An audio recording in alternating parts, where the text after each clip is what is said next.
¿Qué tal? ¿Cómo están? Bienvenidos a esta nueva entrega de Fútbol Infinito, aquí a través de Red de Fútbol, junto a Jaime Macías. ¿Cómo estás, Jaime? ¿Cómo estamos, Vizca? Muy bien. ¿Cómo has estado? Bien.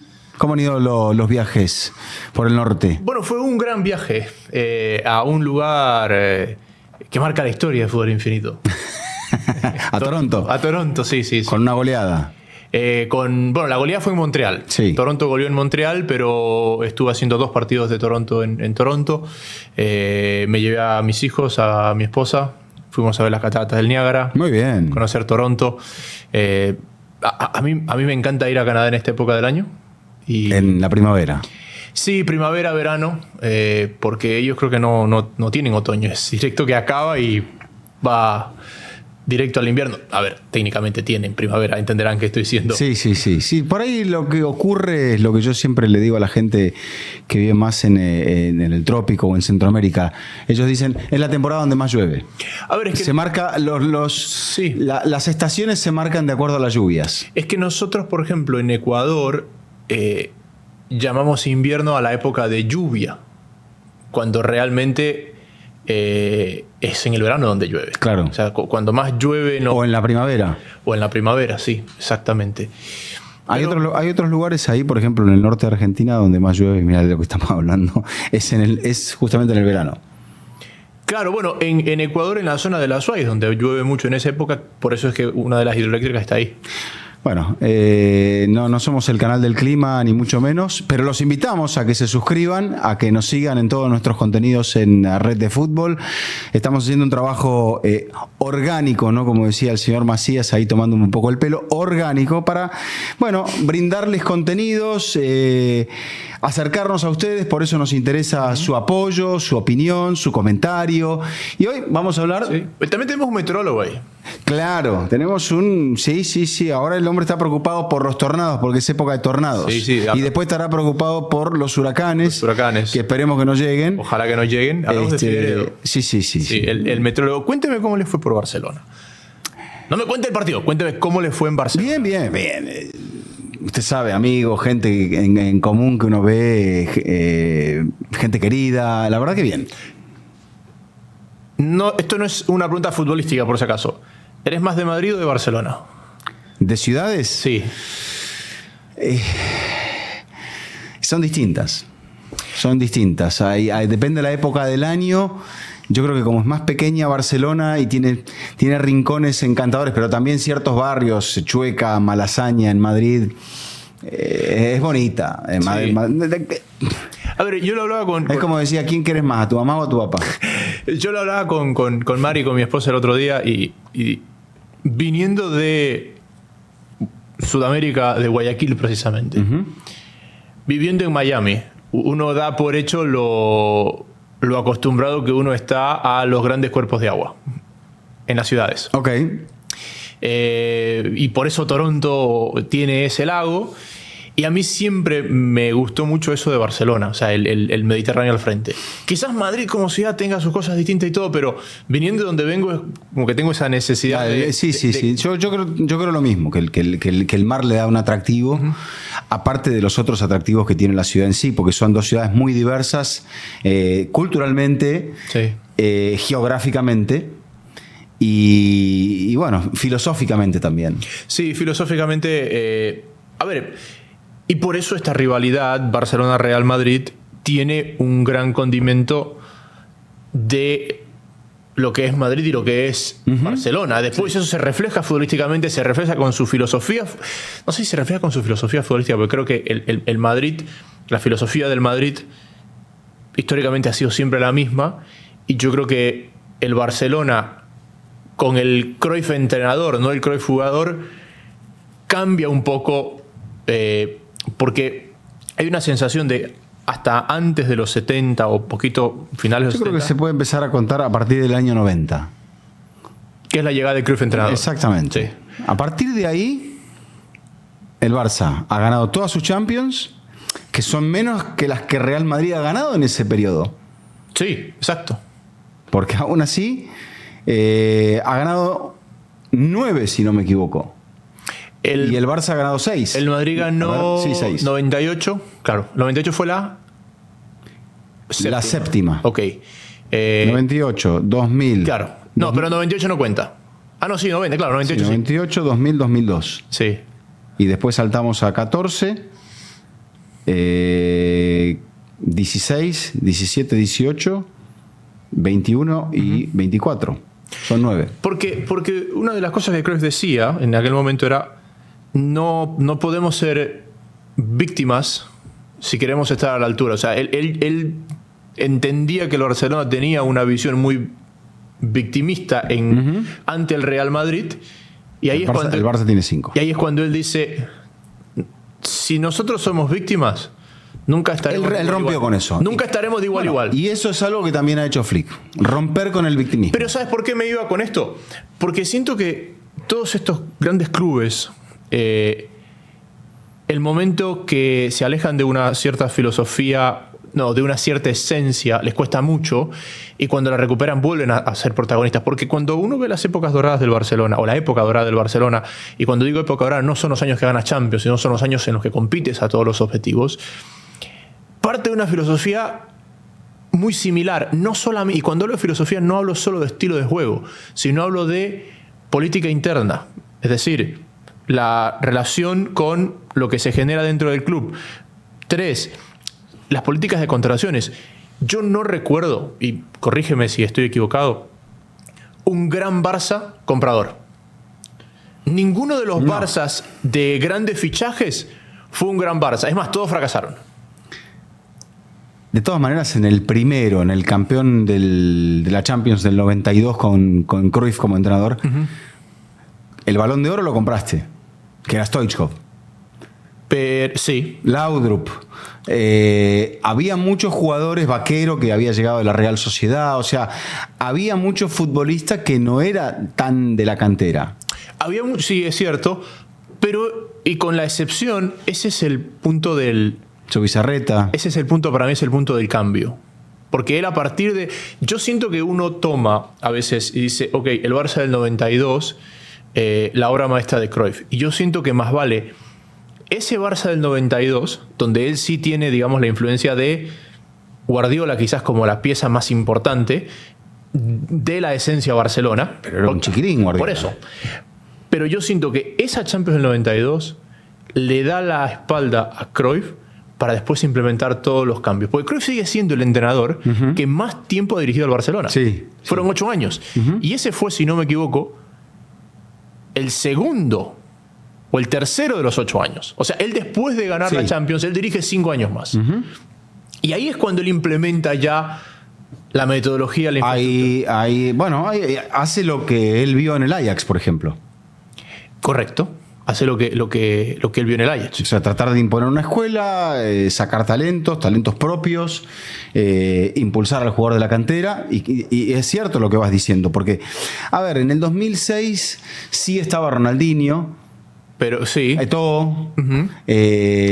O sea, A ver, pero sí. eran las figuras centrales. Claro, pero ahí te hago la pregunta. Porque nosotros, y justo hablábamos con Figueroa el otro día cuando decía la única foto de final feliz de Messi era en Qatar. Y yo siento que a veces cuando uno lo ve en presente, uno es muy consciente de lo que pasa después de Maradona en el 86, después de Ronaldinho en el 2006, pero cuando yo lo ves con una historia más amplia, ese es el recuerdo que te queda. Es decir, nadie tiene fresco en la memoria todo lo que pasó con Maradona después del 86. No. Lo tiene fresco lo del 86. Yo creo que con Ronaldinho... Pero esa es la capacidad que tienen los mitos, de agarrar y de dejar una foto fija en un instante y que la gente se aferre a eso y que se olvide un poco del resto. Y hay otros personajes que son siempre, me parece, mirados con un punto crítico. Y le está pasando a Messi, le está pasando a Cristiano.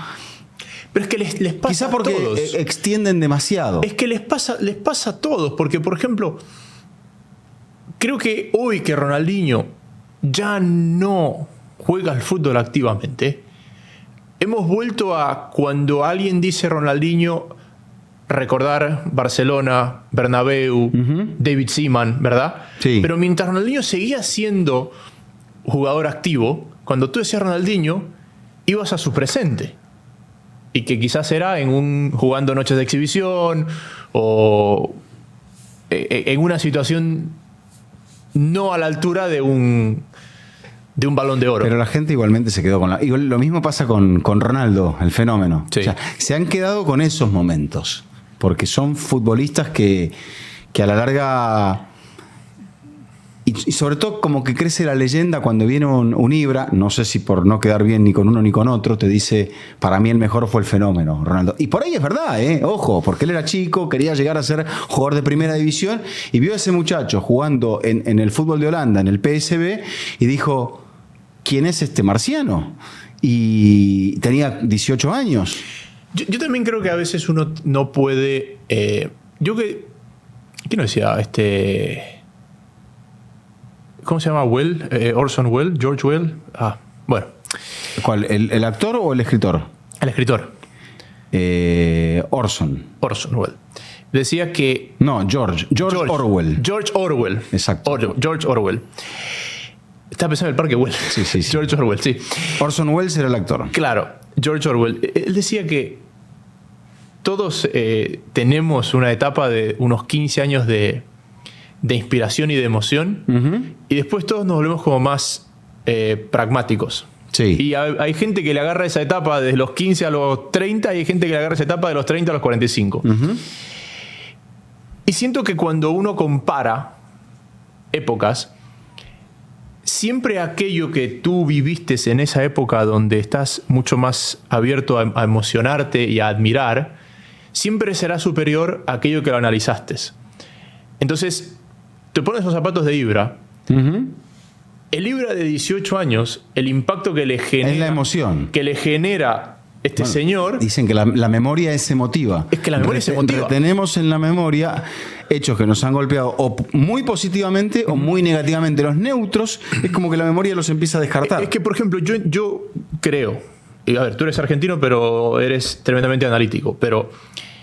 aquellos que vivieron el impacto emocional de ver a Maradona en el 86, uno entiende que jamás puedan poner a Messi por encima de Maradona. ¿Por qué? Porque cuando eso pasó, tenían entre 25 y 10 años, y todo lo que vivieron de Messi lo vivieron en su adultez. Entonces lo ves con otros ojos. O un poquito más, incluso hasta te diría 35 y 40. Claro, lo ves con otros ojos, lo ves con otra capacidad de análisis. Y por ello, por ejemplo, no sé, te digo, otros grandes referentes del fútbol argentino, como Basile o Menotti, ¿ellos de qué te hablaban? De Pelé. Claro. Porque lo sufrieron, lo vieron, Menotti lo tuvo como compañero y Basile lo tuvo como rival. Y él decía que Pelé era supremo. Es que en teoría, fíjate, que lo único que dicen que el ser humano no madura es la pasión. Y por eso aquel que se hizo hincha de un equipo de fútbol en la infancia nunca supera ese fanatismo y se vuelve irracional en una cancha. Claro. Pero, y por ejemplo, a mí siempre me dicen, ¿y tú de qué equipo eres? Y a mí me empezó a gustar el fútbol, y tú sabes la historia perfectamente, a los 15, si no pasados los 15. Entonces yo nunca tuve un impacto emocional por lo que pasaba en la cancha. Siempre lo viví más desde afuera. Desde afuera, desde el querer ser arquero y ver a los arqueros, cómo atajaban y todo eso, pero yo no siento que a mí me genere un impacto emocional un resultado. Ok. Hay gente la que sí. Y dependiendo, pienso también en los clubes. Hoy por hoy este tema de la polarización, un poco lo que pasa después del clásico, ¿no? Es eso, la gente que agarra y te dice, no, porque estás haciendo comentarios muy críticos de tal equipo, A o B, tiene que ser Barça o Madrid. Por lo cual odias a ese equipo. Odiar creo que no odio a ningún equipo y creo que ninguna persona también. Imagínense si Vizca odiar a un equipo cuando le llega la asignación del partido que tiene y dice, otra vez tengo que hacer estos tipos. Otra vez No, al contrario. Lo que sí nos está pasando a nosotros en este oficio es que la gente se está la cercanía a la manifestación de la gente antes era en un cara a cara. ¿Y cuánta gente te ha venido a decir en un cara a cara, tal comentario que hiciste no me gustó, y te apuntan así con el dedo, como te lo pueden hacer en las redes sociales. O incluso peor que eso, descalificándonos.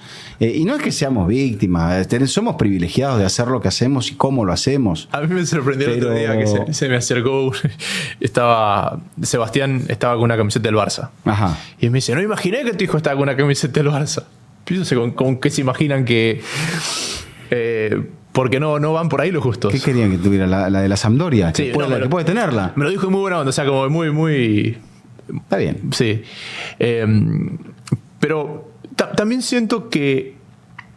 no te lo voy a decir, pero te lo voy a decir. No te lo voy a decir aquí, te lo voy a decir en el desayuno. A mí la verdad que cuando vi las fotos tuyas en Barcelona, a mí me dio mucha alegría ver esas fotos. No solo por la amistad, sino porque sé primero lo que te ha costado llegar allá, volver allá. Pero también porque yo a veces te veo como una especie de un último 10. Qué cumplido. ¿Qué? No. Te lo digo en serio. Porque siento que me siento Riquelme. No. Pero no, aquel. ¿Ves cómo es la memoria selectiva? Sí. Yo me detuve en aquel Riquelme. Ya, bueno. Porque siento que nuestra industria ha evolucionado. ¿Sabes en qué Riquelme me detuve? Que lo volví a ver el otro día. Ahora sí, la industria. El que Zidane le da su última camiseta de club. El del 3-3, Villarreal, sí, Real Madrid. Sí. La industria. Porque nuestra industria nos ha llevado a un punto donde la reacción tiene más valor que la profundidad y que la explicación. ¿Ok?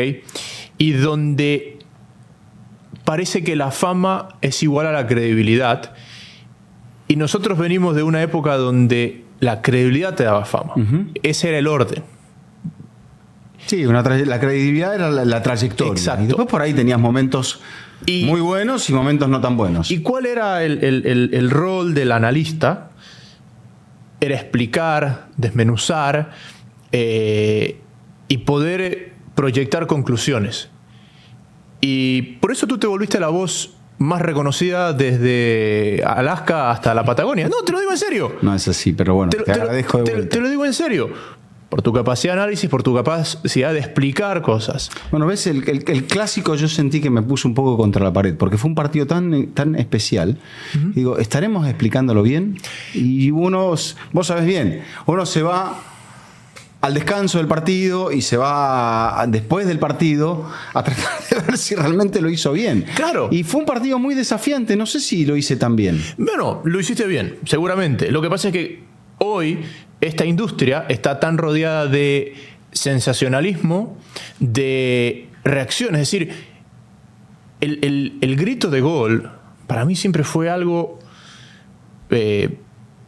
propio de que debía vivir en la imaginación de quien lo escuchaba. Sí. ¿Ya? Y hoy ponemos cámaras para mostrar a los narradores.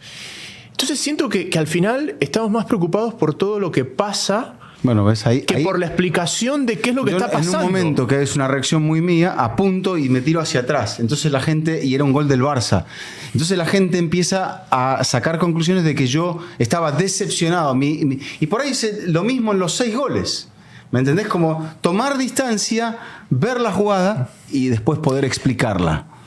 Porque como hablábamos hoy en el desayuno, la repe, si entró el remate pegado al palo, ya lo está viendo todo el mundo. Claro. Eso es obvio. Entonces uno tiene que a partir de ahí como decir, bueno, pasó este momento, apunto para no olvidarme, miro el reloj. Nos pasaba eso también con Fernando. No teníamos un reloj, había un reloj arriba en una pantalla, no tenía los segundos, entonces no sabía si ahora él fue al 14º o al 14 y moneda o al 15º. Estupideces, detalles, pero en el fondo eso, y la gente empieza a leer ese entre líneas de que uno se echó para atrás en el gol del Barça y que por eso es que se me clavó un puñal en el pecho. Pero es que vuelvo al punto. ¿Me entendés? Entonces digo en la mano de Tchouaméni, digo, y para mí, o sea, no digo demasiado contundentemente, porque si el árbitro va y dice que no es penal y va al VAR y está 2 minutos mirándola, entonces es evidente que tan clara no era. Para mí era penal, pero porque está cortando una jugada. Fíjate, ayer estaba viendo al Inter le marcan el penal que le puede llegar a costar el campeonato, en una mano de Dumfries, que él tiene así el codo y después lo saca, pero por reacción, y le termina pegando acá. Entonces, y la pelota se iba al fondo del campo, no iba ni al arco. Y ese penal se marcó. Pero porque no hay 2 jugadas iguales. Entonces, eso, si decís que bueno, que tu opinión está en ese momento, pero no es mi opinión sobre la camiseta, es sobre lo que ha ocurrido. Pero ¿qué ahí pasa? Te dicen, vos querías que ganara Real Madrid. Claro, no es así. Porque se ha vuelto un tema de donde es tan importante el ruido externo más que lo que está pasando dentro, que es más importante la reacción de Vizca que lo que Vizca dijo.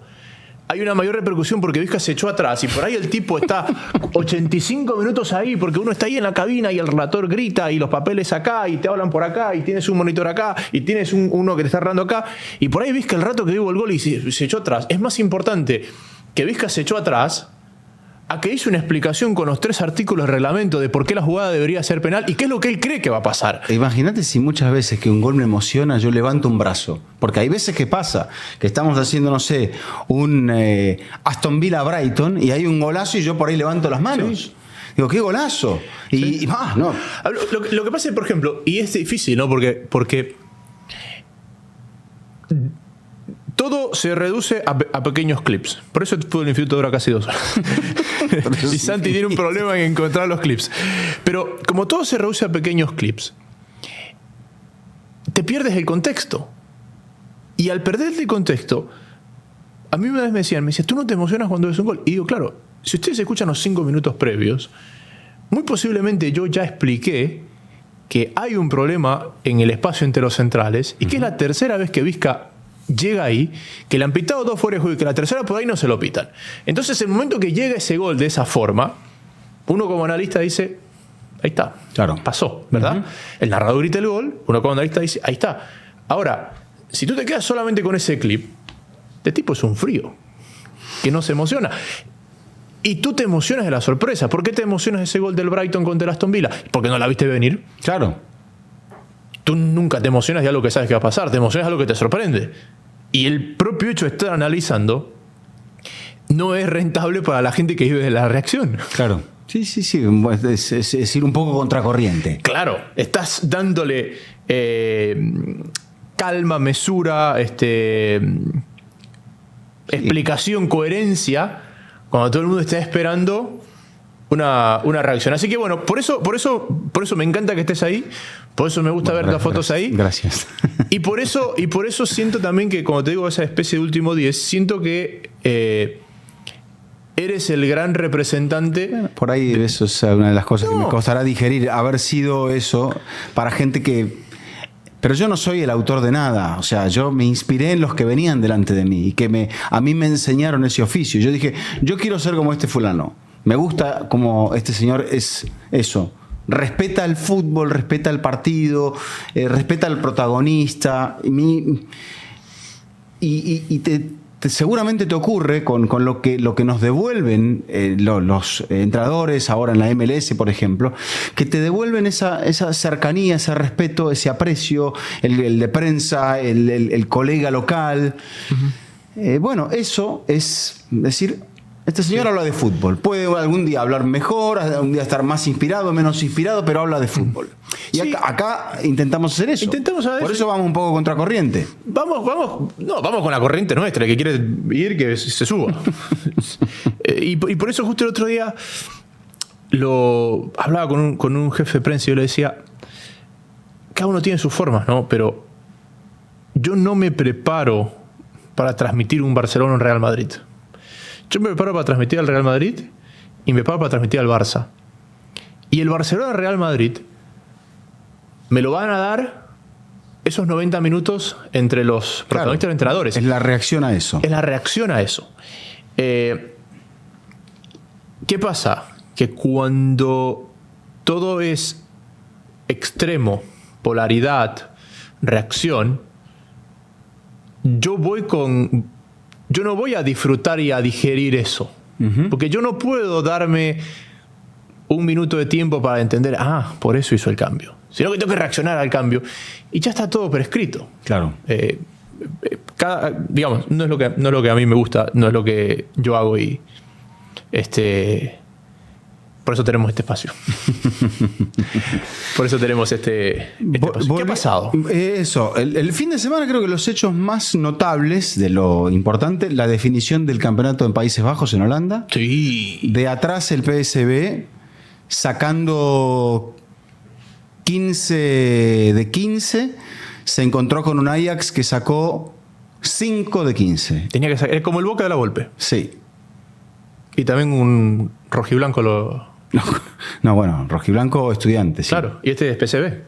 Bueno, pero el rojiblanco es el Ajax. Bueno, está bien. Franjas, sí. Franjas. Y me parece que eso es el punto más destacado. El primero. El segundo, la consagración del Palace como campeón del FA Cup. Le voy a dar un dato que coincide con algo que seguramente vamos a tocar, que es la final de la Europa League. ¿Usted sabe que hay 13 equipos ingleses que han ganado títulos mayores? Cuando digo títulos mayores, hablo Premier, FA Cup, Copa de la Liga, Champions, Europa League o Conference. O sea, hay 13 equipos ingleses que han ganado títulos, uno de esos títulos, desde la última vez que el Tottenham ganó un título. Ganó un título. Que es 2007. La Copa de la Liga del 2008. 2008. Correcto. ¿Con Juan de Ramos era? Sí, creo que era Juan de Ramos. ¿O era Redknapp? Creo que era Redknapp. Sí, estaba ya Ramos en el Madrid. Ramos está en el Madrid, correcto. Es la temporada de Ramos. No. De ahí va Real Madrid. De ahí va Real Madrid, sí. Pero, o sea, y ojo, no te voy a decir que están los sospechosos de siempre, ¿verdad? Está Chelsea, está Arsenal, está Manchester United, está Manchester City, está Liverpool. Después tienes el West Ham ganando la Conference, sí. El Portsmouth, el Wigan ganando la FA Cup, tienes el Leicester ganando la Premier y la FA Cup, tienes el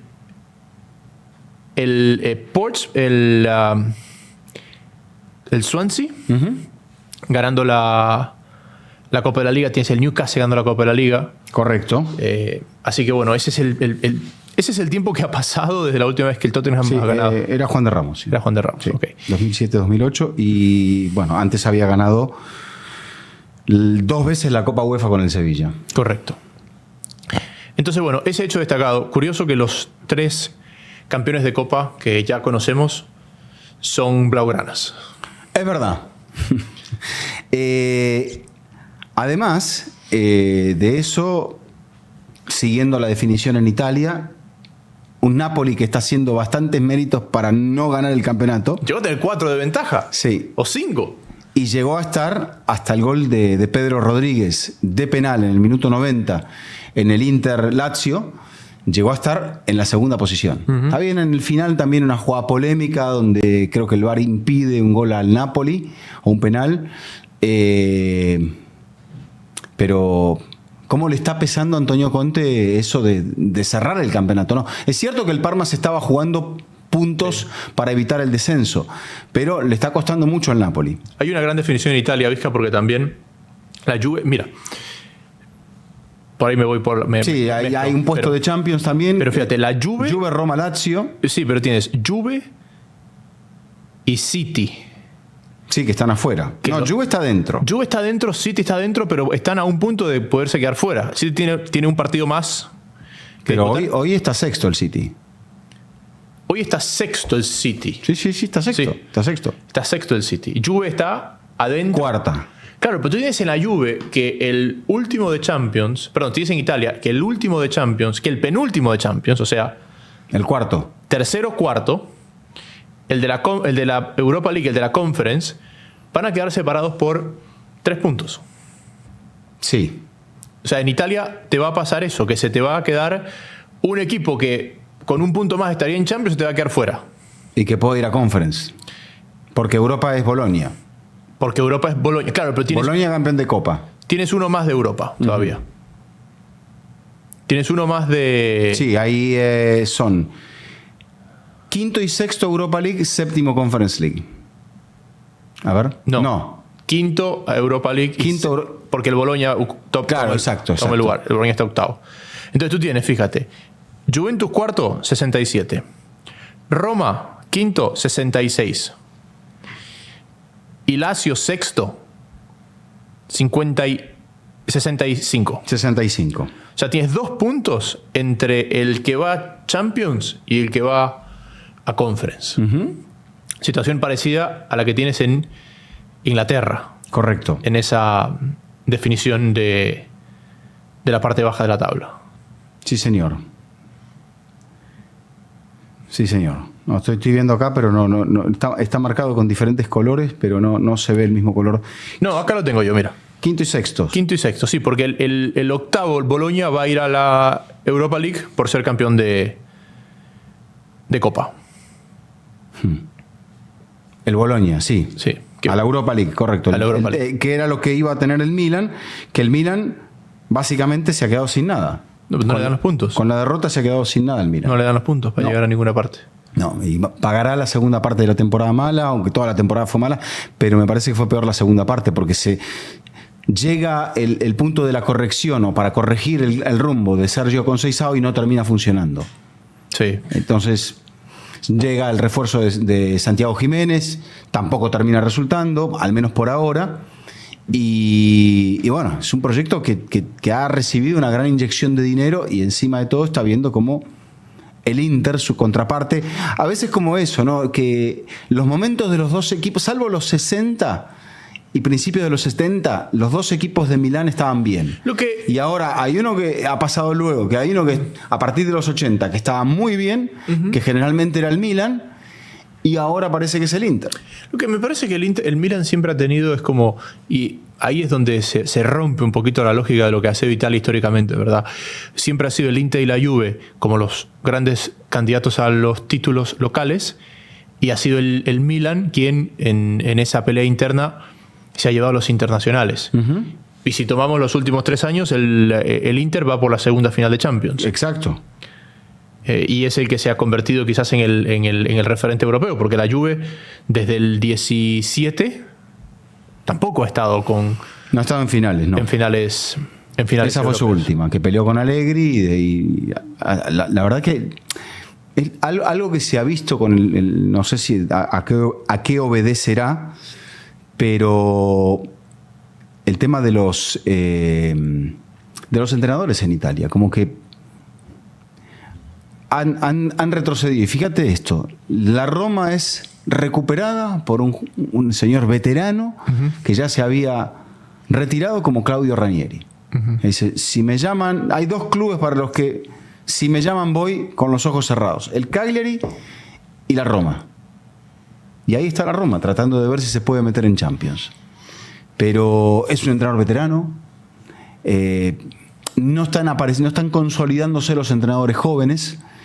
Y es como que la corriente del juego, esta adaptación a esta idea más moderna, les está costando a los italianos. Les está costando, pero sobre todo cuando llegan las estructuras más grandes, porque fíjate el Boloña. Mota lo metió a Champions el año pasado. Sí. Fue a la Juve y en la Juve no pudo. No. Pero creo que también chocó, digamos, con un tema de lo que futbolísticamente él buscaba y que el equipo lo pueda replicar. Porque ¿quién es el gran referente después de Ancelotti? Bueno, Allegri, pero Allegri después de esa final de Champions es como que volvió a un reloj más medio, y después termina siendo Simone Inzaghi. Sí. Porque Inzaghi al menos tiene una cierta consistencia de decir viene la Lazio, lo hace muy bien, da el salto al Milan. El Inter. El Inter lo hace muy bien. Lo hace mejor, pero es como que tiene una cierta continuidad.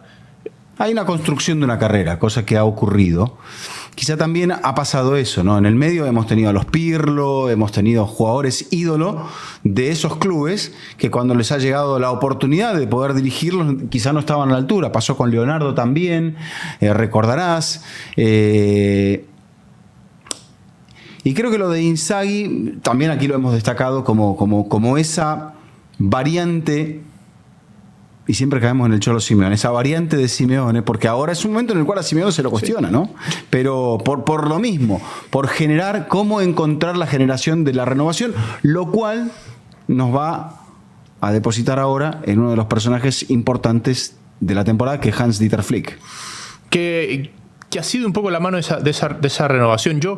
A ver, hay algo que lo expliqué o lo hablamos en algún momento, pero siento que por todo el ruido externo, por los toros que le ha tocado lidiar por fuera en sus distintas épocas y por cómo su gestión política ha sido muy buena, creo que en la historia no habrá un gran apartado para la gestión futbolística de Joan Laporta. Y creo que Laporta es un hombre mucho más de fútbol de lo que la historia lo dirá. Porque, ojo, ha reconstruido al Barça 2 veces. Sí. 2 veces. Hasta te diría 3. Hasta te diría 3. Cuando asume la presidencia en 2003, cuando tiene que reconducirlo después del final del ciclo de Rijkaard, y ahora. Porque no son 3 manotazos de vago, no son 3 golpes de suerte. Y yo creo que la gente, algunos que lo interpretan, lo minimizan como un golpe de suerte. Decir, uy, la suerte que tiene este señor. Parece que no escapa de esta y sale y te sale con las copas. Porque la memoria y estuvo es selectiva. a segundos de llegar a la final de la Champions. Porque la memoria es selectiva, Vizca. O porque será que Laporta tiene muchos enemigos. Igual que Guardiola.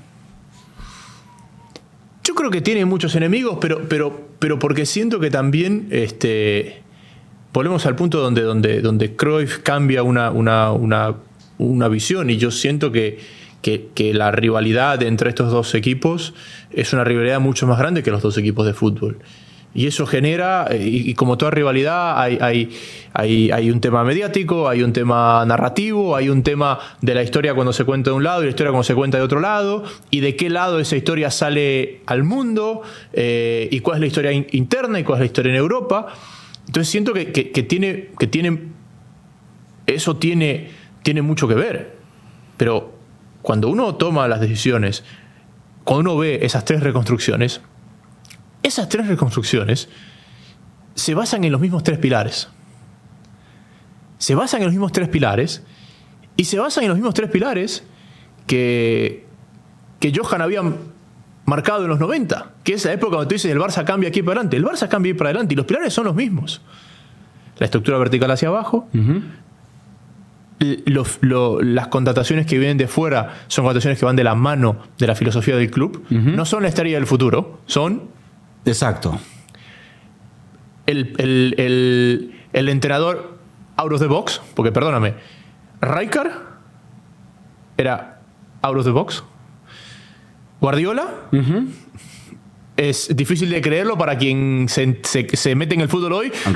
Guardiola rompió todos los paradigmas. Claro, pero rompió el paradigma la elección de Guardiola. Sí, Después sí. Bueno, es que él, y eso es algo que recién va a pasar como con otros entrenadores, cuando ya su imagen, lo que hablábamos de la memoria, el aspecto emocional de la memoria, cuando ya su imagen quede pequeñita allí en el espejo y digan, uy, sí, la verdad que Guardiola forzó a los presidentes a contratar a un entrenador joven identificado con los colores de la casa. ¿Por qué? Porque conoce todo, y eso, si tiene una mente futbolística muy buena, lo que pasa es que la mente futbolística de Guardiola la tiene solamente Guardiola. ¿Está? Eso pasa. Y entonces decía, bueno, fíjate lo que decíamos, los Pirlo, a Florentino le salió con Zidane, por ejemplo. Sí. Pero en el medio te aparece un señor como Ancelotti. Entonces, y después, no solamente es eso hacia los presidentes, es decir, referente de la casa, referente futbolístico, O sea, de los colores, de fútbol, de la identidad, de todo. Y además una mente brillante. Y esa mente brillante cambió a que todo el mundo quisiera jugar el fútbol de posesión. Sí. Y esa fue la segunda transformación de Laporta. La primera es Rijkaard-Ronaldinho. Uh-huh. La segunda es Guardiola-Messi. Y yo creo que esta tercera, así como Luis Enrique es una extensión de lo de Guardiola, esta no tiene nada que ver con casi ningún jugador de aquella generación, ninguno te diría. Ter Stegen. Y el que se está asomando, que quizás son varios los que se están asomando. Quizá ahí tenés otro tema de que al caerle todos los premios a Messi, se dejó de premiar a Xavi, a Iniesta y a Busquets y a muchos otros. Sí, que creo que es uno de los grandes debates todavía cuando uno habla de los premios individuales, y creo que es el punto donde ese es el punto donde los premios individualidades comienzan a perder credibilidad. Si tú me preguntas cuándo el ganador del Balón de Oro dejó de ser, esto es inobjetable, creo que es a partir de ahí. Porque no solamente Xavi y Iniesta, sino que es el año del triplete de Schneider, que no termina ni siquiera entre los 3 finalistas. O el de 2018, que si bien había ganado una Champions, Luka Modric llega a la final y no había un campeón del mundo como sí lo hubo en 2006, por ejemplo, y se lo terminan dando a Cannavaro. Correcto. Entonces yo sí creo que ahí hay un punto donde se comienza a perder la credibilidad. Pero volviendo a Laporta, volviendo al Barcelona, el criterio es borroso. Es decir, ¿a quién se premia? Te dice, ¿quién es mejor jugador? ¿Quién es el mejor jugador de fútbol del mundo? Messi. Claro. Eso era obvio. Pero decir, no. Hay que sacar ese aspecto emocional. Volvemos a lo mismo. El fútbol es emocional. Y decir, objetivamente, méritos colectivos, individuales, en este año, en este periodo. Y también creo que entramos en un punto, Vizca, donde entramos en una disputa. En esa época donde ya el fútbol se vuelve demasiado político, siempre lo fue político, es decir, siempre fue político muchas cosas en el fútbol, pero donde ya los nombres propios tenían un peso político comercial y eso, y creo que es donde entramos a la primera disputa de decir, pero ¿qué pesa más, la Champions o el Mundial? Cuando antes de eso no había... Cannavaro ganó el Balón de Oro en el 2006 porque no había nada más grande que el Mundial. Y nadie decía, ojo, pero tal. Uh-huh. Y a medida que llegamos al 2010... Sí, nadie dijo, ¿y cuántos goles hizo Cannavaro? Exacto. A medida que llegamos al 2010, ya estábamos en un punto de decir, pero la Champions está a la altura del Mundial, la Libertadores está en un segundo plano, el Mundial son solo... O sea, ya entramos a que cada entidad... iba con, no, es que mi torneo pesa más, mi torneo pesa más. Nosotros podemos ir en la América nuestra, ¿y cuándo un jugador de la Libertadores? ¿Cuándo un entrenador de la Libertadores? Por eso, totalmente. Después, sí, bueno, entonces ahí se pierde un poco eso. Pero volviendo al Barcelona, cuando uno revisa los Barças históricos, los Barças que han marcado, porque para mí esa es la principal diferencia entre el Madrid y el Barça. Al Madrid tú lo recuerdas por la cantidad inigualable de títulos que gana.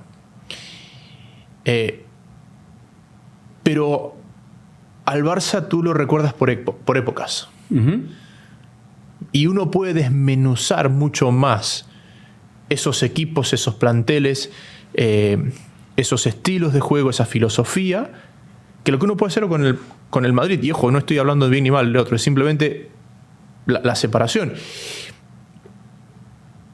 Y el Barça, cuando ha tenido éxito, es porque ha vuelto esos principios, es porque ha vuelto esa filosofía, es porque ha cumplido con lo que su estructura de club societario formador está diseñada para triunfar. Claro. Y eso es lo que han encontrado con Flick. Es como un autor de bestseller uh-huh. y un autor de premio Nobel de literatura. Uh-huh. El de bestseller, por ahí. Te mete 10.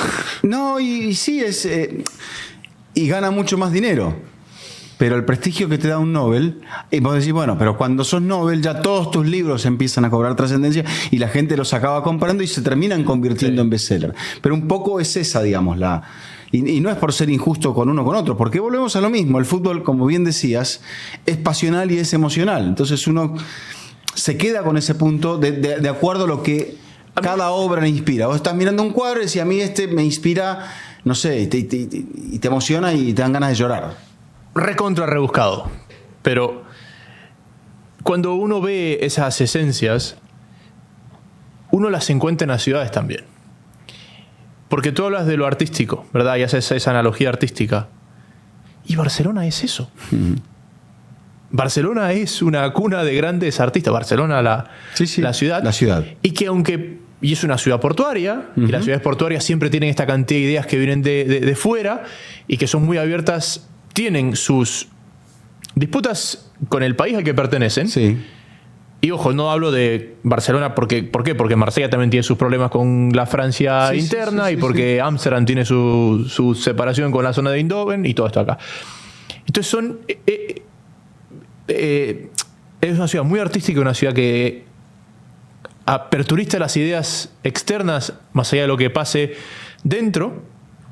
Y el punto de encuentro se llama Johan Cruyff, más allá de que Rinus Michels estuvo antes.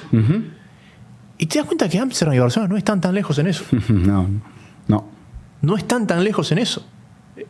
Y creo que son lugares propicios para desarrollar una ideología y una filosofía que sigue estando intacta en el tiempo. Es decir, con la ayuda de la ciencia, con la ayuda de la tecnología, con la ayuda de la data, con la ayuda de la preparación física, con la evolución de la forma de entrenar, pero que son dos equipos que el día que se alejan de lo suyo, ¡pum! Sí, pierden el rumbo.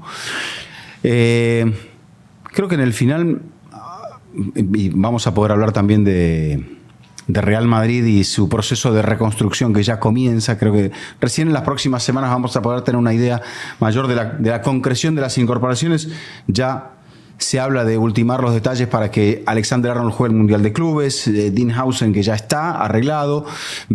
Se pueden hacer 3 refuerzos para el Mundial de Clubes. Uno será el central hispano-holandés.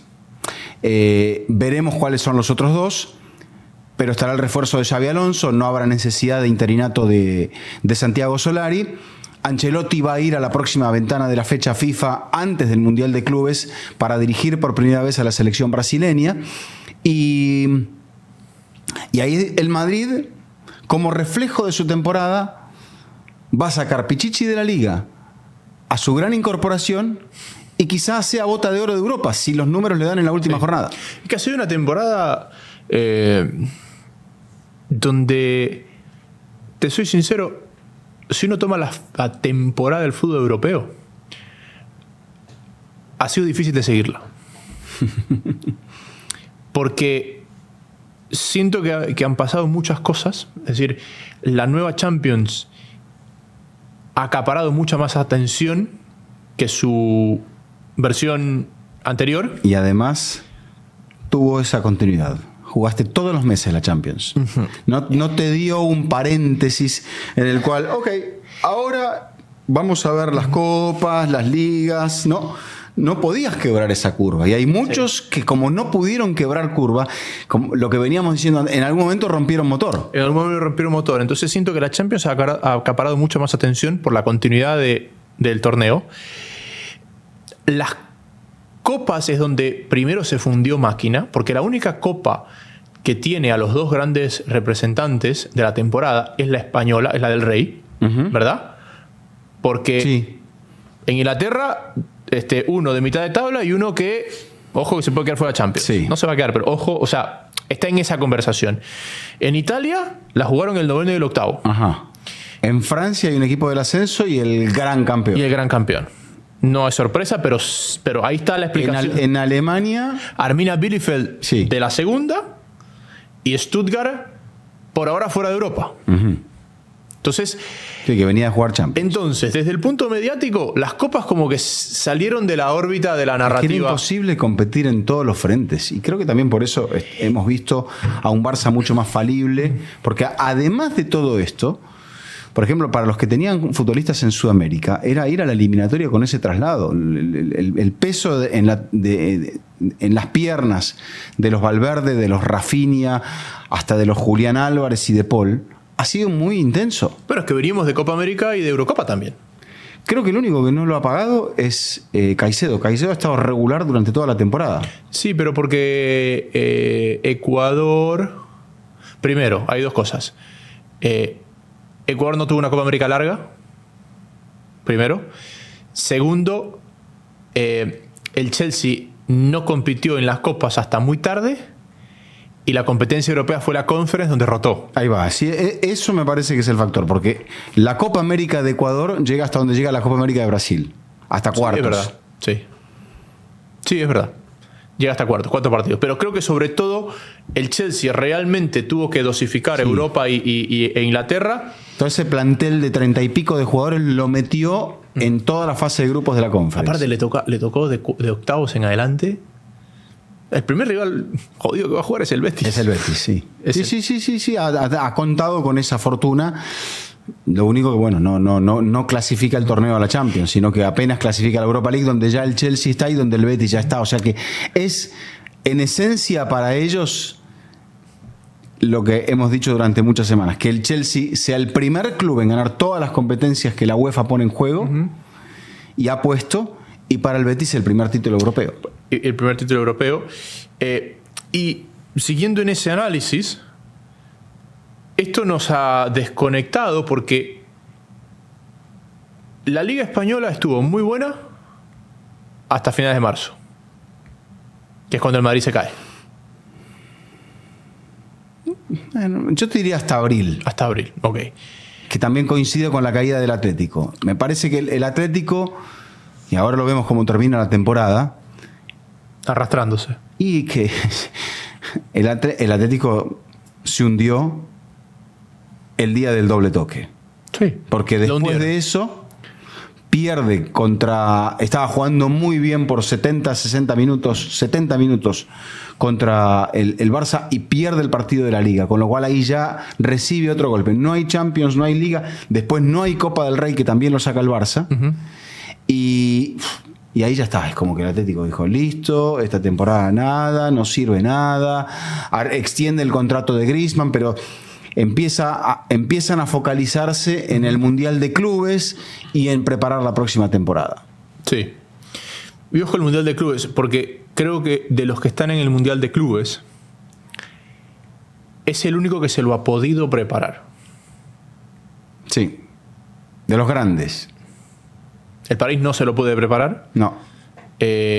Bayern. El Madrid. Bueno, el Bayern me parece que sí. Yo creo que, te estoy sincero, para mí el Bayern ha ganado una muy mala Bundesliga. Estoy de acuerdo. Es una Bundesliga que, muy a la baja, que si aparecía algún inspirado como Leverkusen el año pasado, se la llevaba caminando. Sí. Leverkusen bajó mucho este año. El Dortmund también, después de ser subcampeón de Europa, no tuvo nada que ver porque cambió muchos jugadores. Claro. El Dortmund se ha quedado sin base. Lo que pasa es que Alemania se ha quedado sin base. Porque, ¿qué está pasando? Para mí, Alemania... Para mí hay dos epicentros, tres puntos muy importantes que marcan el fútbol actual. ¿Ok? Siento que el principal formador de talento de exportación es Francia. Por eso los clubes de la liga francesa, salvo el PSG, son un sismógrafo en sus temporadas. Después tienes una generación de jugadores un poquito más consolidados que los franceses al momento de salir, que son los que salen de la Bundesliga, que no son precisamente los del Bayern, sino que son los del Dortmund, los del Leverkusen, los del Mönchengladbach. Y que pueden ser austríacos, holandeses, checos, exactamente, finlandeses, suecos. Y después el otro gran formador de talento es España, pero como la gran generación que se forma en España está en 4 clubes, de los cuales solo uno vende afuera, que es el Villarreal, para mí, porque España tiene 4 clubes que son Athletic Club. Valencia y Villarreal han perdido en esa... Valencia y Sevilla, perdón. Correcto. Ahora el Betis por ahí está al alza, que con lo que puede llegar a pero sacar y vender. Con lo que ha traído el Betis, que con lo que ha formado. Sí, pero Fabián Ruiz, por ejemplo, es del Betis. Pero se fue hace rato. Se fue hace rato Fabián Ruiz. Pero, bueno, pero ahora este chico Jesús Rodríguez seguramente se va a ir. Seguramente. Pero tú en España tienes 4 nombres. Athletic Club, Real Sociedad, Barcelona y Villarreal, de los cuales Barcelona los tiene en el plantel, no los vende. Los vascos, si los venden de a uno. Muchos de ellos han ido a Barcelona, por ejemplo, Íñigo Martínez, uno de esos. Sí, pero se fue libre, ya lo dejaron. O sea, los que han vendido pagando, importante, Javi Martínez. Correcto, pero mi punto es que no están saliendo de España. Que los jugadores que se forman entre Barça, Real Sociedad y Athletic Club, más allá de si se van libres o no, no están saliendo de la liga. Los del Villarreal sí tienen más destino a Inglaterra. Entonces tienes estos 3 puntos que generan que en España hay una mayor estabilidad porque estos clubes no venden tanto, económicamente pueden sostener más a sus jugadores, no los pueden sostener ante los de la Premier, pero sí ante los del resto de Europa. Francia casi que debutan y se van. Sí. Alemania aguantan un poco más para darte una temporada como aquella Europa League del Eintracht, como aquella final de Champions del Dortmund.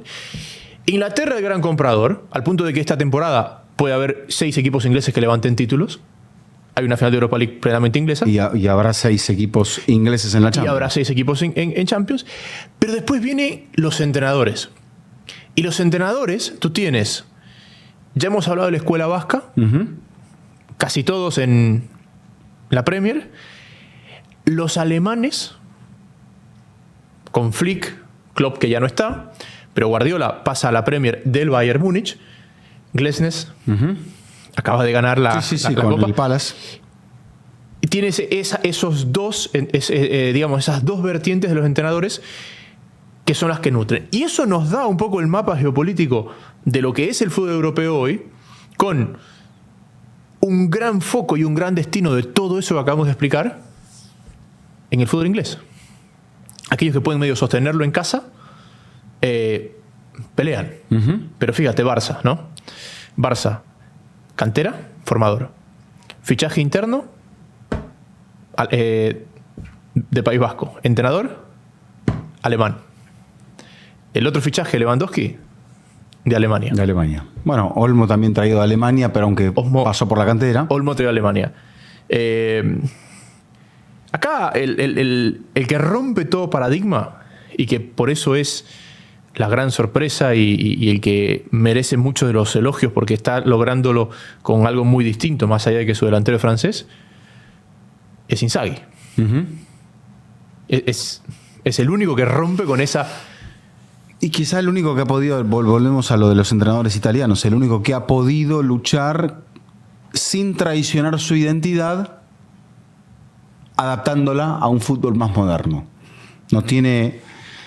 Sabe jugar los partidos por fases, no tiene miedo a jugarlo defensivamente, volcando la línea de 5, que sean no 3 sino 5, pero sin renunciar a atacar por la vía rápida.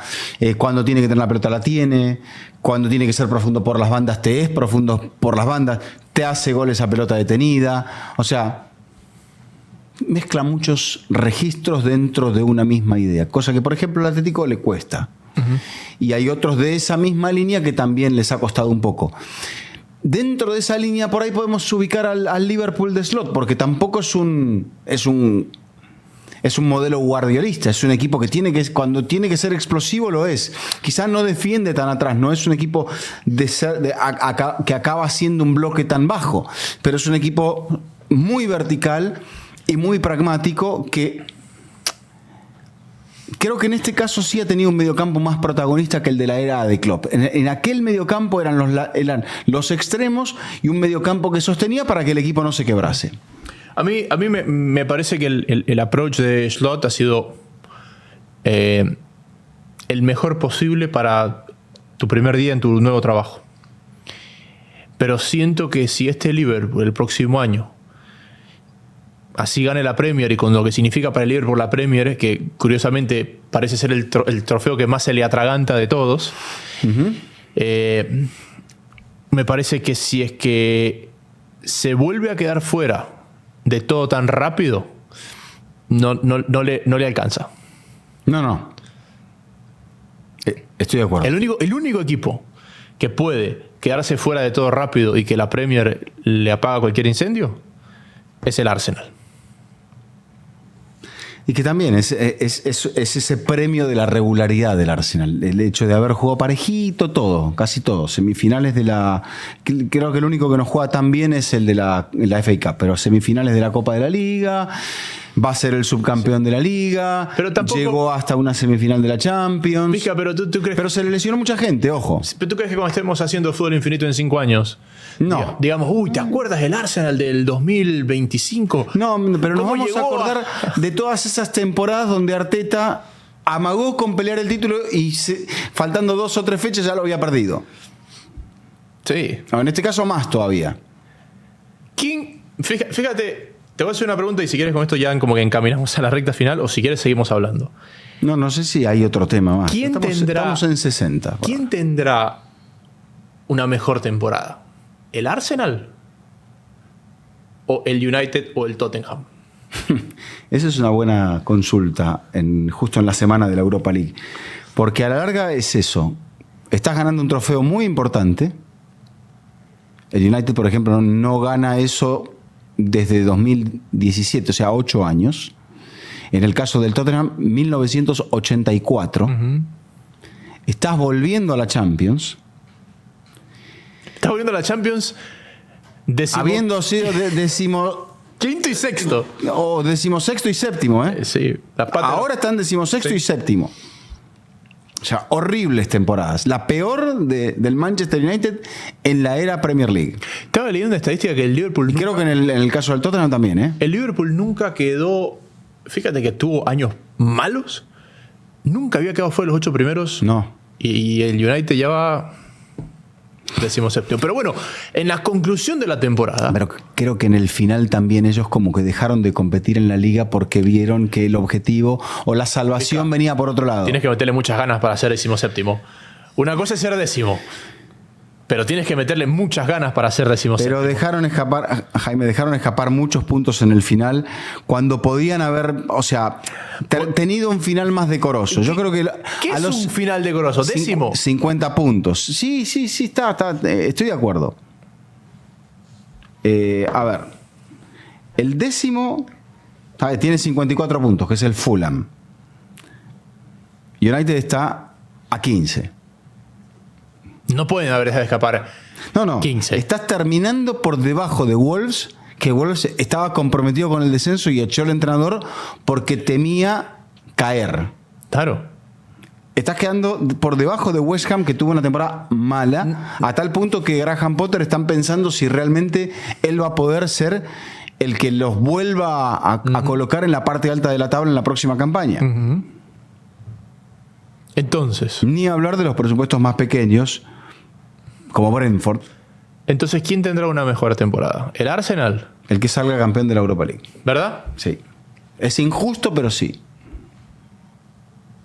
¿Te acuerdas que discutíamos? Porque Francia está buscando cambiar el formato de Copa, de Liga. No sé si lo viste. Francia quiere hacer una liga. Todavía no, como que no se ha hecho la primera propuesta, pero la primera presentación oficial.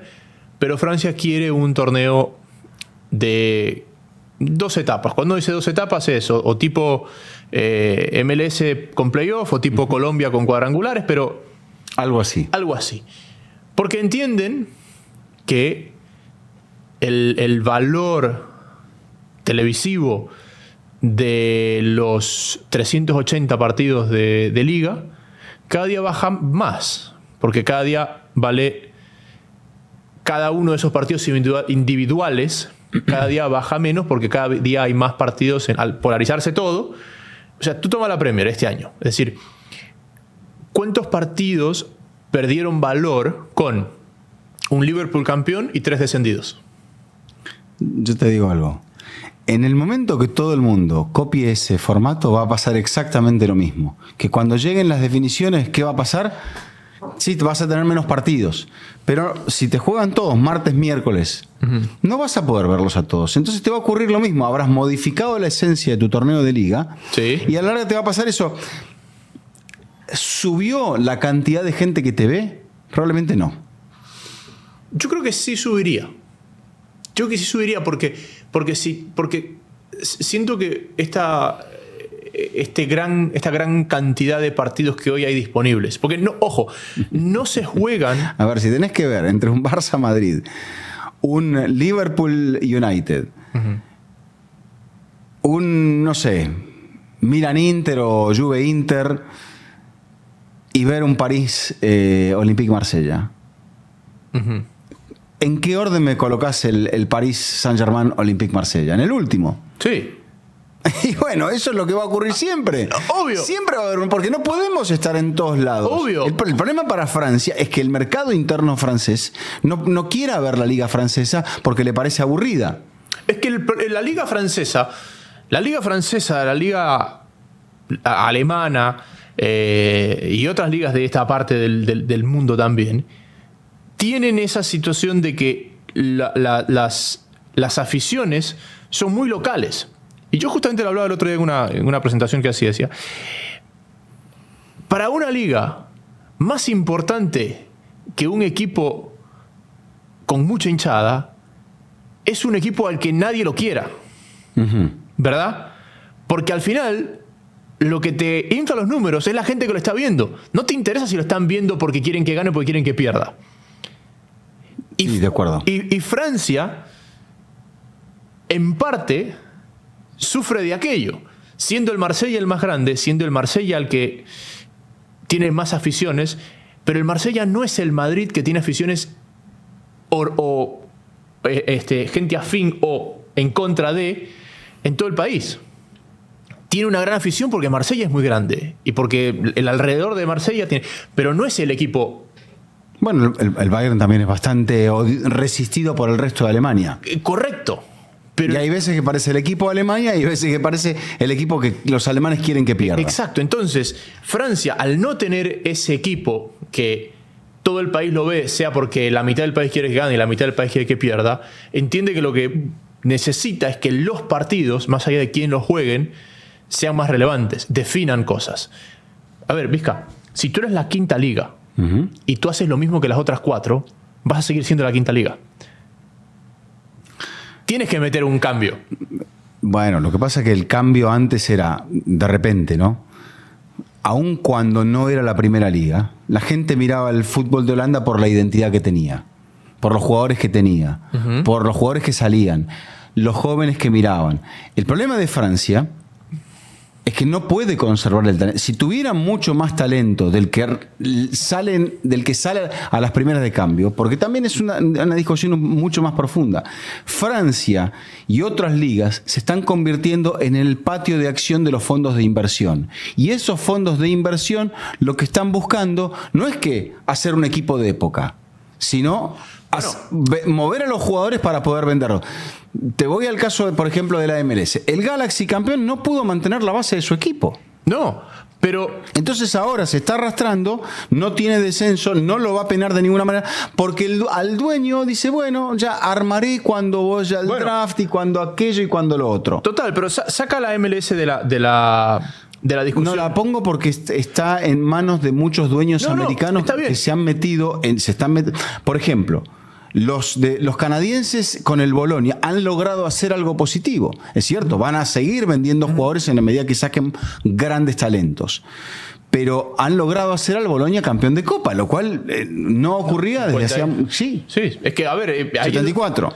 Con la cantidad de marcas que se han roto este año de tiempo sin ser campeón, eso fue el Tottenham. Sí. Pero, a ver, sacando a la MLS porque es un modelo cerrado y siempre lo ha sido. Porque es un modelo que prioriza el tema del negocio. No es decir, voy a hacer una tradición de juego y de identidad y a través del Galaxy. Totalmente.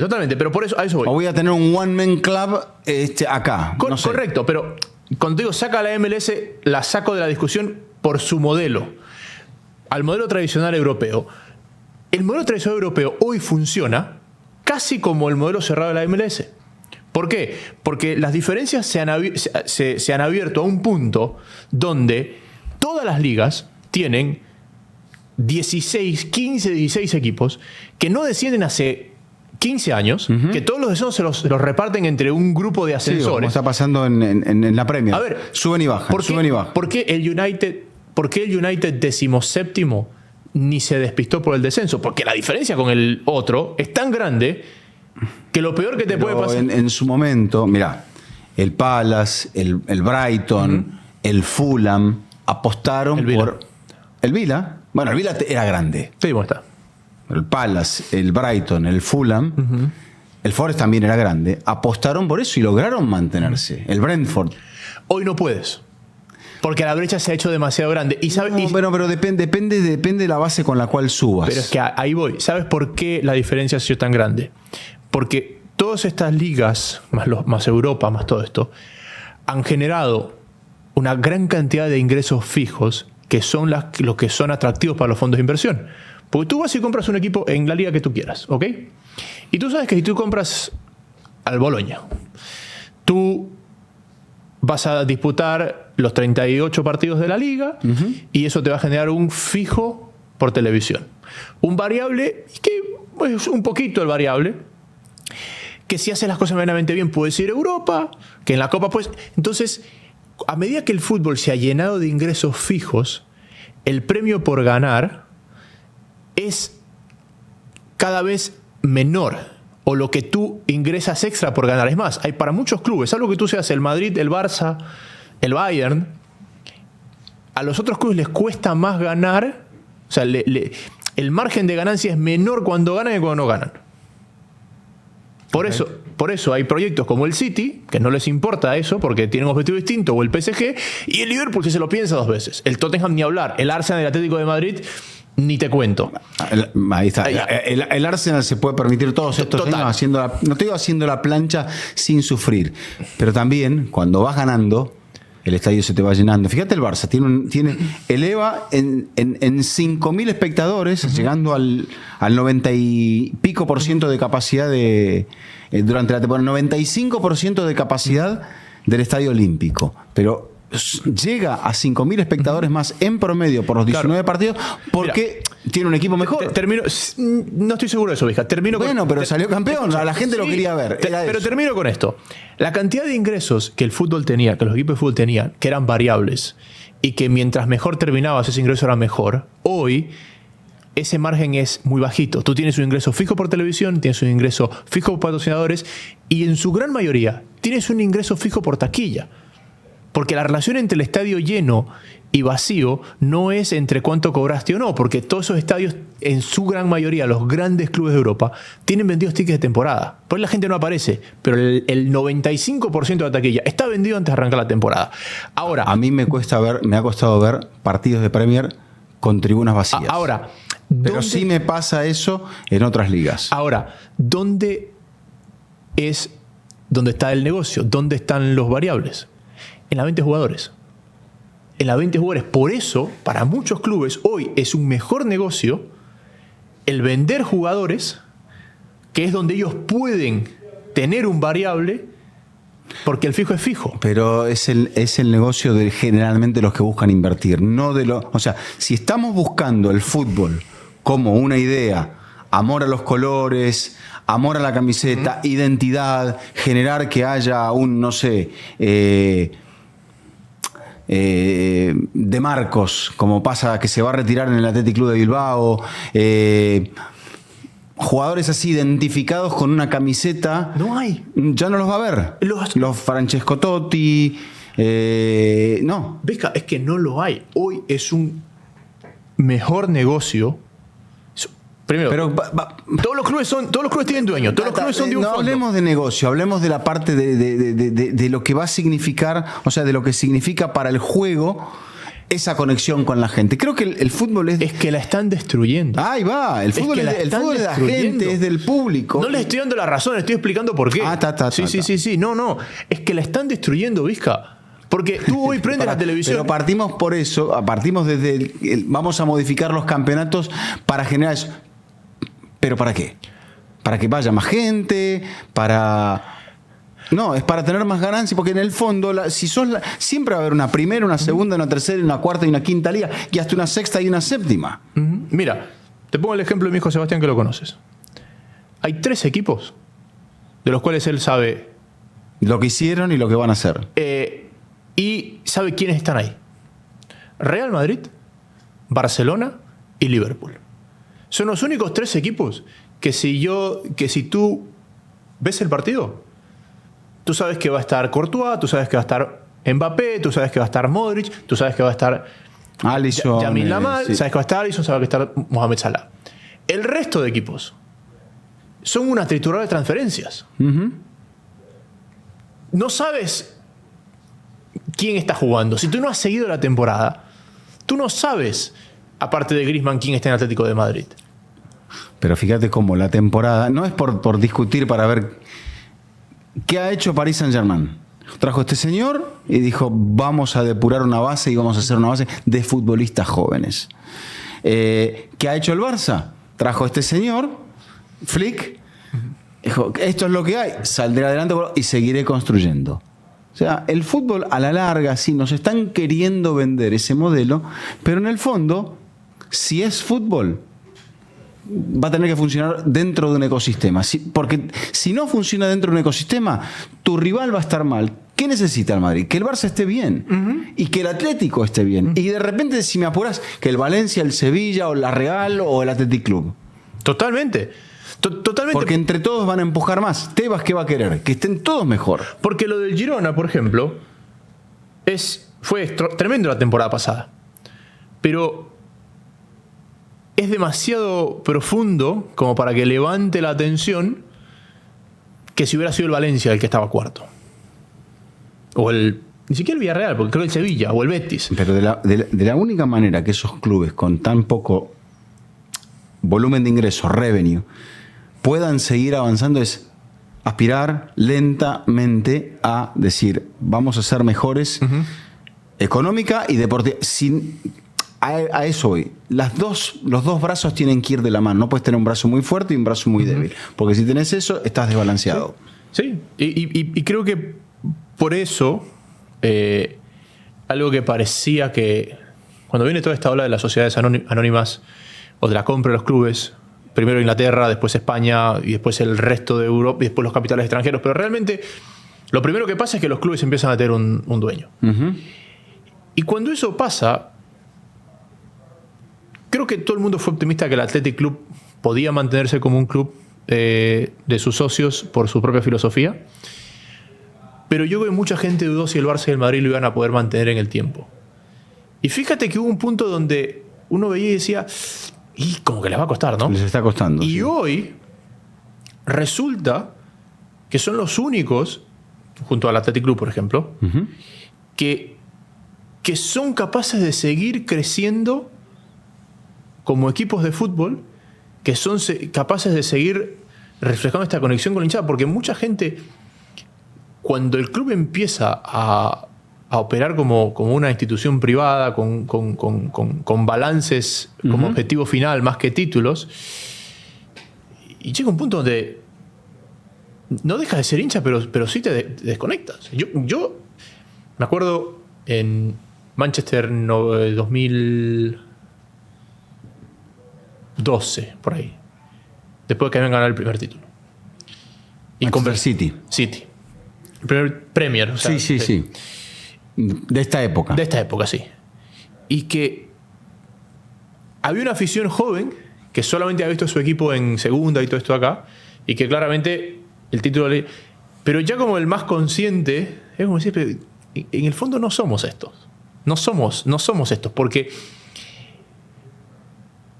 la gente se hace hincha de un club por lo que ese club representa. O sea, el hincha del Tottenham no se hizo hincha del Tottenham porque el Tottenham ganaba todas las ligas. Ni el del Liverpool. No. Bueno, el del Palace, por ejemplo, que veías esa cantidad de fervor en la tribuna del Crystal Palace. Claro. Entonces siento que al final sí estamos generando una desconexión. Y que lo que necesitamos, al ser esto más un producto de entretenimiento que una expresión de arte, necesitamos que pasen cosas. Y las transferencias son cosas que pasan. Y son ciclos noticiosos. Y mientras más son haya, temas de debate y demás. Es un tema de debate, sí, exactamente. Que son los italianos los primeros que lo descubren. Claro. Bueno, para finalizar, dos cosas. Primero, que nos envíen su apoyo, su comentario, su like, que se suscriban a todos nuestros contenidos si es que llegaron hasta acá. Y después para el final, eso, teniendo la final de la Europa League esta semana, la de la Conference la próxima semana y luego la de la Champions. No te quiero preguntar de favorito porque es esa pregunta incómoda que nos hacen siempre, sí. Pero... ¿Quién quieres? No. ¿Por dónde? O sea, son 2 temporadas muy disímiles. Tottenham Hotspur mantuvo al entrenador, pero sufrió mucho. Te puedo hacer una pregunta antes de profundizar, pero en esa dirección. El United y el Tottenham, sí, ¿son 16º y 17º por los mismos motivos? ¿O son motivos totalmente distintos los que les han descarrilado las temporadas? Yo creo que la temporada de uno, el United empezó mal y siguió mal. Y siguió peor. La del Tottenham empezó bien, o relativamente bien, estaba peleando ahí y después se hundió. Pero entró en un tobogán en el cual se empezó a dudar del entrenador, de los jugadores. También un punto de transformación, porque creo que de lo que queda de aquel equipo de Pochettino es poco. Son... ¿El Davis? Sí, central. Ben Davis y poco más. Kulusevski no estaba ahí, ¿no? No. Bentancur tampoco. No, creo que no. Entonces, lo que queda Romero de aquel... llegó después. No, Romero después. Sí. Lo que queda de aquel equipo, 2019, estamos hablando de 6 años, es muy poquitito. Entonces generó otra cosa. Y dentro de esa historia las lesiones también lo castigaron, como a muchos otros equipos. También al Manchester United las lesiones lo han castigado, pero creo que son procesos distintos. Y futbolísticamente me da la sensación de que, por ejemplo, pese a que ha tenido muchos problemas defensivos Tottenham Hotspur, en el final su ataque nunca dejó de rendir, es uno de los mejores de la Premier, y dentro de esa idea creo que ha sido un poco... Esa parte del campo o esa parte de su juego ha sido regular. El tema es que atrás pasa de todo. United, creo que tenía momentos donde la defensa estuvo mal, donde el medio estuvo mal, los delanteros han estado mal. Pero apareció el gen competitivo, aparecieron los Casemiro, los Maguire, que han rescatado un poco la temporada. Creo que también United con Amorim ha ganado algunas cosas y ha perdido otras. La temporada que hacen Rashford y Anthony fuera del club es un punto de alerta para decir, bueno, acá hay un problema de gestión. Estaba pensando también esto el United. El United tenía 3 grandes delanteros, o mejor dicho 2, y otro lo compró pensando que lo sería. Y hoy no está ninguno de los 3 pilares de lo que parecía ser el ataque de la selección inglesa. Mason Greenwood, Jadon Sancho y Marcus Rashford. Uh-huh. Y creo que en eso la identidad del United se ha visto sentida. Hoy el referente es Bruno Fernández, es un portugués. El arquero es camerunés. Aparece Maguire un poco ahí medio como... A veces jugando de centrodelantero, otras veces, mirá que ha tenido muchos problemas y físicos y futbolísticos en la temporada. Uh-huh. Parece Casemiro que está casi de salida. Vizca, comenzamos hablando del Barça y cómo el Barça al reconectar con su esencia, el Barça vuelve a ser el Barça. Y siempre le ha pasado lo mismo. ¿Cuál fue la base? Pero ¿Amorim buscó conectar con la esencia o buscó hacer su propio equipo en lugar de entender? Estoy manejando al Manchester United, no estoy manejando al Family Sound. Amorim intentó hacer su propio equipo. Limpió a mucha gente, también los había limpiado Ten Hag. Pero Amorim acá es un bombero que viene con una caneca de agua. Sí. Porque el problema de la pérdida de filosofía no es de Amorim, es de arriba. De acuerdo. Porque ¿qué tuvo? Y no me quiero ir a la historia, a la prehistoria, pero los Busby Boys, la recuperación de los Busby Boys después del accidente, y la base de Ferguson. Uy, tenían 8 chicos de Manchester ahí, entre titulares y suplentes que marcaban el orden de cómo se hacían las cosas. No tienen el único inglés que tienen es de Leicester. Sí. ¿Ya? Entonces, ahí viene parte del problema. Bueno, Luke Shaw también es de por ahí. Ta. Pero me entienden la parte del problema. Entonces, es el United y quieren operarlo como un Real Madrid low cost. ¿Verdad? Entonces no va a funcionar. Amorim medio acomodado, pero como tú ves los fichajes, los nombres, lo que se pagó, no tiene sentido. A propósito, Nana atajó la final esa que ganó el United en el 2017. El arquero del Ajax. Del Ajax. Del Ajax en aquella final. Entonces, cuando tienes poco de dónde aferrarte, es muy difícil. Ahora, el Tottenham tampoco es que tiene tanto dónde aferrarte. Lo que sí tiene es, lo que tú dices, una base ofensiva muy fuerte, muy peligrosa. Lo que tiene el Tottenham también es que para mí es muy dependiente de 3 hombres. Maddison, Que no va a estar. que no va a estar. Romero, que estuvo irregular en el año. Y después Vicario, que estuvo ausente gran parte del año. Sí. Porque para mí la caída se les viene cuando se lesiona Vicario, porque el suplente sigue siendo el grandote, Forster. Uh-huh. Sí, no, y han traído un arquero chico. De refuerzo. Sí, exacto. Entonces me parece que dentro de las convicciones, el Tottenham tiene una ventaja de decir, perfecto, atrás somos un flan, pero adelante no. Entonces tenemos solamente una forma de jugar este partido. Y que ahí es donde... Y Postecoglou, que defender es como una cosa que está en la siguiente página del diccionario Sí, para sí, él. No es un equipo. Gana o pierde, no empata. Gana, pierde o no empata. Me parece que tiene un poquito más de qué aferrarse. El otro va más aferrado a la mística. A la mística. Bueno, siendo una final puede prevalecer la mística también. Sí. Sí. Pero un equipo con mística, con dudas, es Hay más algo, peligroso sí, que... el que tenga menos temor, el que juegue con menos temor es el que la va a ganar. Y que creo que eso es algo que Postecoglou sí ha logrado conectar, y que lo hablaba Romero en una contigo, no, en Telemundo. No, conmigo no habló Romero. Donde Pero si es con alguien de Telemundo, sí, pues me parece de ser con Copan. Donde decía, es que nuestra filosofía es esta. Y nosotros sabemos que cuando vamos allá adelante nos podemos equivocar y nos pueden hacer un gol, pero entendemos que con este funcionamiento podemos hacer 2 si nos hacen 1. Uh-huh. Y yo siento que esa es una... Después puede salir bien, mal, es fútbol. Pero siento que es una convicción que el equipo la sigue teniendo, que el equipo entiende que ha habido accidentes en figura de lesiones, que es lo que los ha descarrilado, pero nunca perdió la confianza en que el hombre que está al frente es el indicado. Se juega así, exacto. Se juega así. Se siguió jugando así. Y que yo siento que en el United, todo el zigzag de entrenadores, al plantel nunca le genera esa sensación de decir, el señor tiene razón. Sí, yo veo más de lo fortuito y de lo épico en la clasificación del United. Quizás fue más estable en la semifinal frente a Athletic Club. Uh-huh. Pero antes... Más estable, a ver, jugó con 10 hombres. Sí. La expulsión del primer tiempo del partido en Bilbao es fundamental porque condiciona todo el resto de la eliminatoria.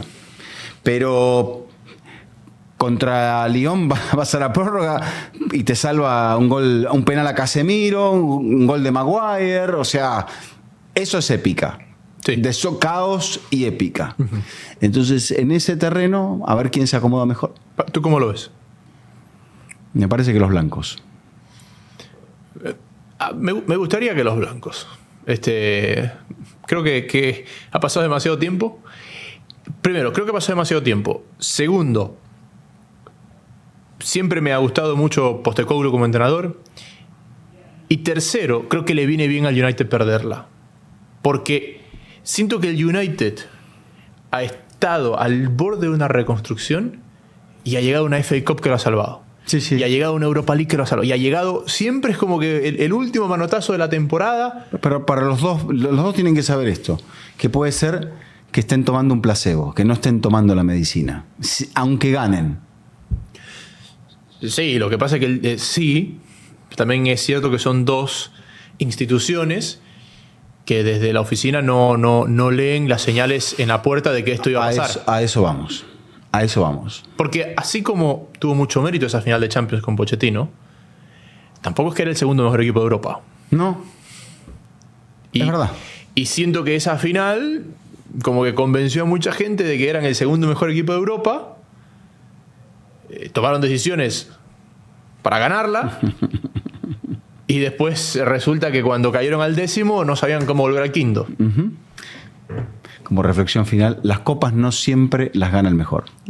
Las copas no siempre las gana el mejor, pero son entretenidas. Sí, sí. Sí. Eso, donador. Se finí. Este ha sido un nuevo, extenso episodio de Fútbol Infinito. Será hasta la próxima.